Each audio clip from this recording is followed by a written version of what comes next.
OSHA requires an eye wash station in the workplace if there is any chance of an eye injury occurring. It is required engineering practice controlled method to reduce eye injuries. Eye wash stations must be maintained regularly to prevent contamination. Various parasites, bacteria, and fungi can thrive within an eye wash station if it is unmaintained.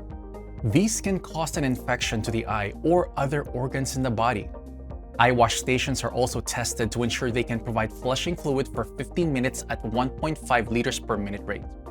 If there is a blunt force trauma or something penetrates the eye, causing a serious injury, the eye wash should not be used. If a foreign body gets into your eye, such as chemical, dust, or piece of wood, first notify a co-worker right away. Then head to the eye wash station and push the lever to turn it on. Always hold your eyelids open as the water goes over your eyeballs. While using, also roll your eyes around. Make sure water touches all surfaces of the eye and eyelid and always wash both eyes. If you are wearing contacts, remove them and do not rub your eyes. Flush for 15 minutes or until emergency responders arrive. Always seek medical attention for eye injuries as needed. If the object seems to be removed from the flushing and no additional medical attention is required, the injury does not need to be reported to OSHA. This is considered a first aid treatment only, not a medical treatment. First aid incidents may be recorded in the workplace but are not reported to OSHA. When is it required to report an eye injury to OSHA? Any eye injury that requires medical treatment must be recorded and reported. There are 3 ways to report to OSHA: by visiting or calling your local OSHA office, calling the 24-hour 1-800 hotline, or electronically on their reporting form. If a patient's hospitalized or there's a loss of an eye within 24 hours of an incident, employers must file a report. This is required within 24 hours of being informed of the injury. The report must include what happened, where and how the incident occurred, and who was injured. In addition, a record must be kept on site to include the number of days away from work, if the employee had to be transferred to a different task or job, and the medical treatment received.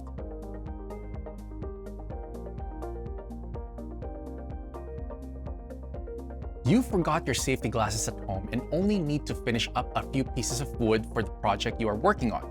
You decide it won't be a problem to use power tools for a few tasks before heading home for the day. As you are working, a few small wood chips hit you in the face and eyes. How should the incident be handled? First, you should stop working and assess what might be in your eye. Try blinking it out. Do not rub your eyes or try to remove the wood chips yourself. Alert a coworker of the incident, then head over to the eye wash station and flush your eyes for 15 minutes. Seek medical attention as needed. To prevent a situation like this, you should make sure to wear proper PPE when working with power tools.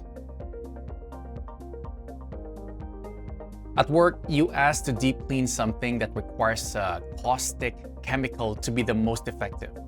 Following proper safety protocols, you'd grab a pair of chemical splash goggles and a lab coat. The safety data sheet, SDS, says gloves are only required if the chemical's concentration is very high, so you don't wear them. When you have finished cleaning, you take off your PPE and start a different task. Your eye itches and you rub it briefly. All of a sudden, your eye starts to burn. This should be treated as an immediate emergency. You should inform a co-worker and head to the eye wash station. Flush out your eye for 15 minutes or until emergency services arrive. The SDS and emergency services will assist with proper care instruction. The best way to prevent this is by washing your hands after working with a chemical and wearing gloves.